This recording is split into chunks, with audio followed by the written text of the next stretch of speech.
Hello everyone, and today we've got a full binder update of the new sticker set for the FIFA Women's World Cup 23. It's being hosted in New Zealand and Australia this year, and I just thought I'd show you whether it's worth collecting, and obviously you guys can decide for yourself, but I do try to get these out as soon as possible. The collection's only come out a few days ago, and yeah, I've got every single sticker. Remember guys, if you do enjoy the video, please leave a like, because it did take quite a bit of time to put this binder together, and of course subscribe to the channel so you don't miss out any future videos. I've already done a starter pack on the channel, so do go and check that out too. So first up, we've got New Zealand. They've actually done it in group stages, not alphabetically, not in a randomized way, but you got like groups A, B, C, D, etc. And New Zealand's actually in the first group, Australia's in the second group. You'll see how basically how it works in a second. So yeah, let's move on to the second one. You can see the if you have been in the channel for a while, I usually do use the smaller binder sheets as shown here. So there's only 12 per page, but now I've moved on to the 16 pages, so 16 sticker pages, which obviously means you can fit loads more on there, which is quite good. We've got Philippines next up after Norway, and I said it in the previous video, but I quite like the way some nations like Philippines, like Tanzania, like Zambia, which you'll see later on, feature in this collection, because obviously these teams don't get recognition in men's football because they just never qualify. But say from Philippines, this might be on a chance of you collecting stickers for your national team, so I think it's quite good. Moving on, we've got Switzerland again. Sorry for the cough, it has been here for a while. Of course, probably the most famous, Alicia Lehmann, plays for Villa. Not the best, but certainly the most famous right now for sure. I think most followed on Instagram as well. But basically, that is the end of Group 1. Moving on to Group B, we've got Australia, of course, second hosting nation.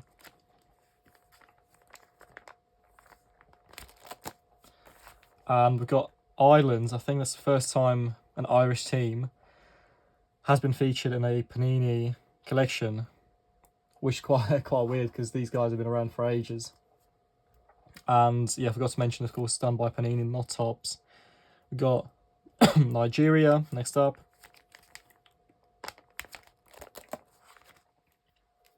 And then we got Canada, and I think that is to finish off this second group. Yeah, Group B. Moving on to Spain, so quite a few players are not featured. There's basically a Spain B team. I think they're protesting against their coach or one of the members of staff or something, so they didn't turn up to the World Cup. I don't know how it works. I don't know what's happened. I don't know what the beef is, but players like Patelas are not there. They're not here because they're not they're not gone. But moving on to Costa Rica, again, another team that doesn't feature much in the men's football. Of course, you get the CONCACAF. Is it the CONCACAF? No, it's the, what's the American? They got like Chile. Is it Sudamericana? I can't remember. There's one of them. It could be CONCACAF. I know Costa Rica's definitely not in a. Yeah, they're not in the they're not in Africa, but we got Zambia, who are in Africa. Next up, again, I think the only Zambian player I do know, the men's pool player, is Patson Daka, plays for Leicester. Used to play for Leicester. I'm not sure where he is now. But that's literally it.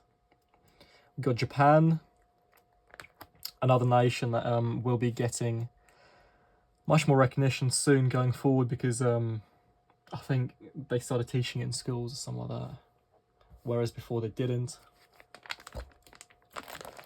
And of course we got England next up. I watched them beat Germany in the finals last year, the Euro finals, and I watched them beat Brazil.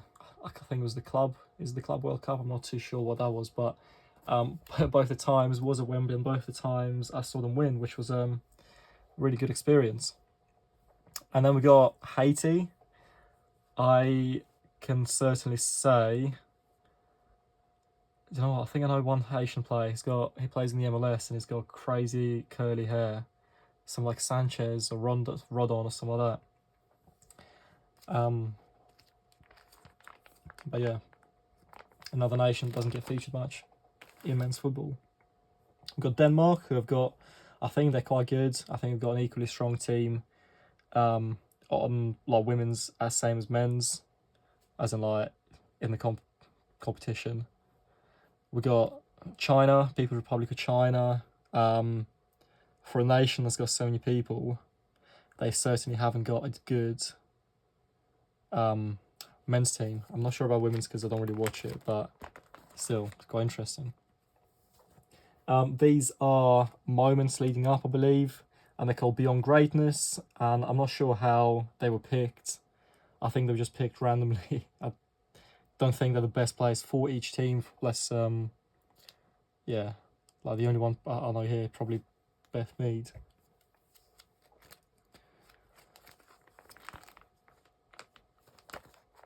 But basically they're all shinies, all there to collect, so might as well.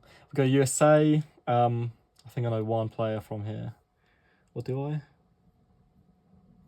I know Alex Morgan doesn't play anymore, but oh no, she does. Wait, what? What? She was born in '89. I thought she was long retired. I know her. She's even older, but I only know her because of everything that's happened in the news a couple of years back. We've got Vietnam. Again, a nation doesn't feature much in men's football.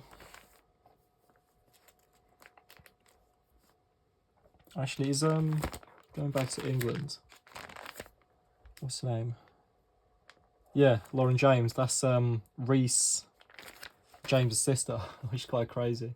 Because I think I watched a video of her making the debut and he was sitting in the stands. We got Netherlands. I think these are supposed to be quite good as well.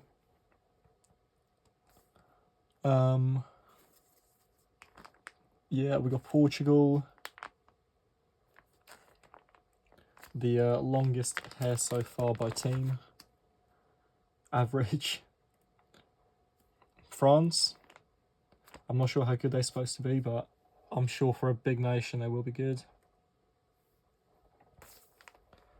It's probably going to be the same in 5-10 years' time. You won't see teams like Jamaica, but instead you'll see all the big European countries that have invested heavily in their men's and women's football, and then teams like Haiti, Jamaica, China, and Zambia will just cease to exist, or will have to fight harder for their position in the European competitions. So we got Jamaica. Again, don't feature much. And then we've got Brazil, who are probably one of the favourites to win this because their team is really, really good. We've got Panama.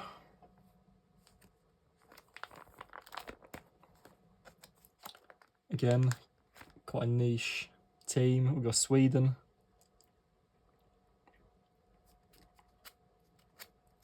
South Africa. Hang on, let's have a look at Sweden quickly.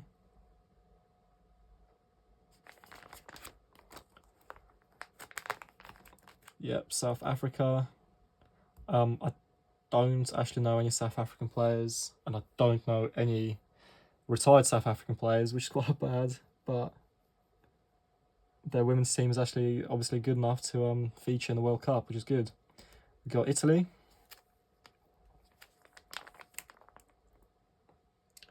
Argentina. I think these are good too. I know Germany's quite good. Trying to think. I think she is the future star. I think she was featured in the previous collection. Plays for Wolfsburg, I want to say, or Schalke. One of them. Does it actually say what team they play for? No, it doesn't. That's a shame because usually, on the side it will say the domestic team they play for, which they should have done this year, in my opinion, too. Morocco. I know quite a few Moroccan players. I know they've got a strong team. I know they went quite far in the World Cup. So yeah, maybe their women's team is going to be good as well. We've got Colombia. Again, quite a strong footballing nation. And finally, we've got South Korea, who have got a few good players. Obviously, a few good legends as well. Park Jae-sung, we've got Hyun Min Son, we've got Kim Min Jae, plays in the Italian league. And I think that's it. I literally think that's it. How many Parks is there? Because I see one. Or how many Kims? There's one Kim, two Kims. Because I know in the men's team, there's like the whole back line was Kim. Let's go Kim. Oh, we've got Kim Lim, Park, and yeah, so it seems like the two most common names. And the remaining these are quite cool actually. But yeah, this is going to be it for this collection, guys. If you did enjoy the video, don't forget to leave a like. Hopefully you will be collecting this collection, because in my opinion it's quite worth it. Women's football is picking up and it will be a big thing in the next, it's a big thing now, but in the next 10-15 years this is going to be massive. So guys, if you did enjoy the video, don't forget to leave a like, subscribe to the channel if you haven't already. See you in the next one, and goodbye.